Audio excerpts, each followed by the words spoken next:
Bonsoir à tous et à tous, chronique numéro 111. Cette chronique fera un peu suite à la chronique précédente, en l'occurrence la 110, sur la crise populaire et l'université. Restons toujours dans ce qu'on appelle le domaine précis de ce que on peut qualifier entre guillemets ce qu'est le peuple. Et donc, même si aujourd'hui on peut considérer que le peuple, d'une manière générale, dans toutes ses différentes composantes, auquel lui-même ne se reconnaît pas, je vous invite à essayer de méditer sur ce fameux ouvrage qui s'intitule Le peuple introuvable, sous ce titre, Pierre Rosanvallon a signé, je dirais, un livre majeur de sa pensée politique. Et pour je dirais, cet animateur de la très libérale fondation Saint-Simon, un des problèmes essentiels de la démocratie a toujours été son incapacité à définir le peuple afin de pouvoir lui donner, ma foi, des institutions représentatives. Une bonne question, la réponse est assez complexe, puis je pense que ce sera toujours en devenir, mais voilà, ça a au moins l'avantage de poser le problème.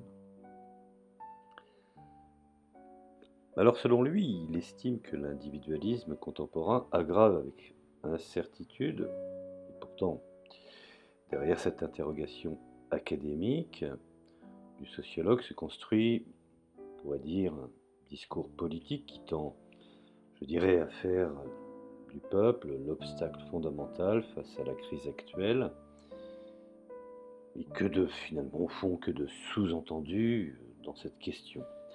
Mais il a au moins, même si je ne partage pas ses idées, il a au moins l'avantage de s'interroger et de se poser des questions qui, somme toute, pour moi, sont fondamentales. Et effectivement, nous pouvons constater que depuis à peu près une vingtaine d'années, je dirais, mise en place de tout un corpus intellectuel euh, a eu je dirais, pour travail, ou même je dirais, pour mission, on va dire cela comme ça, ce serait peut-être plus le terme usité, qui a eu pour mission de décrédibiliser l'idée même, je dirais, de peuple. Alors, ne me demandez pas d'où ça vient, pour quelles raisons, quels intérêts, quels sont je dirais les boîtes à idées, quels sont les éléments qui ont voulu favoriser. Ce n'est pas la question. Je suis en train de réfléchir sur une dimension tout à fait factuelle. Je ne suis pas là pour en expliquer, je dirais, les origines. Alors, on peut s'interroger et dire que l'individualisme nouveau, je dirais, des identités culturelles et religieuses, ferait éclater irrémédiablement l'entité politique constituée par le peuple, ce qui n'est pas faux en soi. Alors, il n'existerait plus au bas mot aujourd'hui de peuple. Certains parlent de communauté, donc je ne vais pas énumérer toutes les communautés d'idées, les communautés religieuses, qui aujourd'hui parlent, je dirais, d'une seule voix, mais bel et bien de problèmes plus général, et dont, effectivement, comme le peuple n'est plus, et comme la nature a horreur du vide, cela est finalement, au fond, changé ou réinterprété dans ce qu'on peut appeler son étymologie, comme étant finalement des collectivités humaines fondées sur des espaces géographiques, régions par exemple, ou des identités qui se constituent aujourd'hui par le sexe, la culture, bref, surtout la religion. Et en outre, la construction européenne, ma foi, aujourd'hui, elle va aussi également dans ce sens, puisque elle permet de faire voler en éclats l'idée de peuple, de nation, en faisant naître des espaces et des liens transnationaux. Donc vous voyez tout ce petit monde finalement au fond qui prétendent à être opposés pour des raisons d'immigration, pour des raisons, je dirais, de constat ou de refus de religion, finalement, au fond, dans le carcan du libéralisme, une certaine forme de capitalisme euh, défini, ne sont pas si finalement opposés. Alors, si ce discours, je dirais, prend appui sur des phénomènes sociologiques, n'ayons pas peur de le dire, et historiques, ce qu'on peut traduire par la mondialisation et son étape inévitable de l'individualisme, puisque réussite personnelle, et réussite personnelle, il est aussi, je dirais, une construction politique destinée à remettre en cause les fondements de la démocratie, sans pour autant, bien entendu, lui substituer de nouveaux équivalents. Cela se traduit, bien entendu, par légitimer un abandon des valeurs démocratiques, et pour l'instant, aucun nouvel espace démocratique de substitution n'est construit, et ceux qui constatent, comme moi en l'occurrence, par ma, je dirais, mes modestes connaissances, et bien finalement, au fond, la remise en cause des anciens piliers de la démocratie, en l'occurrence la notion de peuple, et n'ont rien d'autre à proposer. Il n'existe pas notamment, je dirais, de peuple européen, mais il existe une élite européenne cooptée vivant dans ce monde.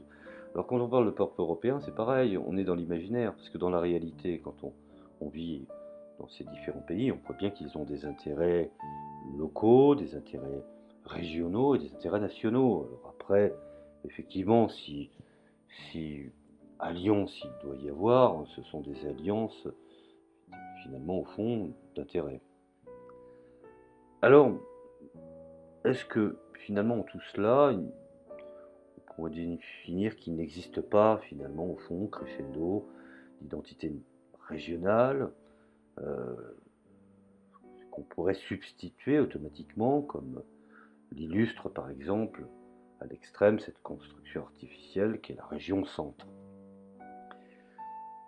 N'ayons pas peur des mots, je veux dire la valorisation des identités religieuses, culturelles ou sexuelles, puisqu'aujourd'hui maintenant c'est une espèce de patchwork, subdivise le peuple en faisant éclater les principes d'égalité, qui, qui sont au cœur de la citoyenneté, bien que beaucoup de gens la rejettent, mais l'égalité était un principe, je dirais, fondamental dans la société du passé. Alors bien sûr, au nom de nouvelles donnes, on devrait se priver des fondamentaux. Donc, finalement, au fond, puisqu'on parle de cette fameuse égalité partagée, pacifique, qu'il y a eu dans le passé, qui, bien entendu, avec, je dirais, les nouveaux versus de réalité d'une société qui finalement adopte d'autres codes, qui, à mon sens, je le déplore, mais qui sont une réalité, devrions-nous retirer ce que nous avons été de par le passé?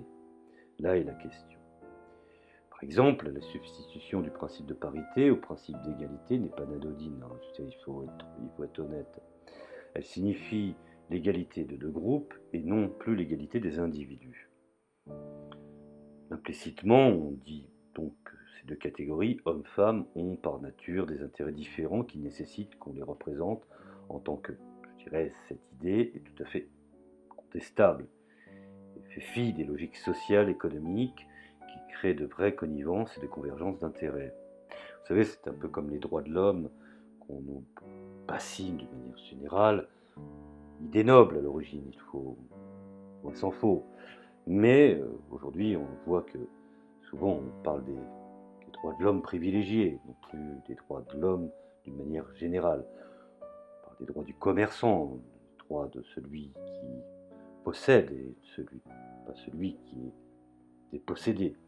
Donc nous avons des réalités, même dans la sémantique, l'étymologie, l'utilisation des mots sont extrêmement utiles aussi pour faire passer certains messages subliminaux au peuple. Et donc finalement, il est frappant de constater combien le gouvernement, je dirais, paritariste de gauche a été incapable d'augmenter le nombre des inspecteurs du travail, corps bien entendu en sous-effectif chronique, maintenant presque je dirais résiduel, alors qu'une de leurs missions est de faire respecter les législations protectrices des personnes dans des lieux sévissent Finalement, au fond, toute anomalie allant à l'encontre, je dirais, des principes de la République, et tous les domaines. Donc il est certain que, je dirais, la promotion, d'une manière générale, de toutes ces idées d'antan qui ont constitué finalement notre nation, qui, au nom de nouvelles donnes, doivent disparaître, je pense que cela est très dangereux, surtout quand aujourd'hui nous n'avons pas de principe de substitution. Nous n'avons que des mesurettes ou même, je dirais, des traitements qui n'ont jamais été testés et qui peuvent avoir des conséquences extrêmement dramatiques, voire lourdes.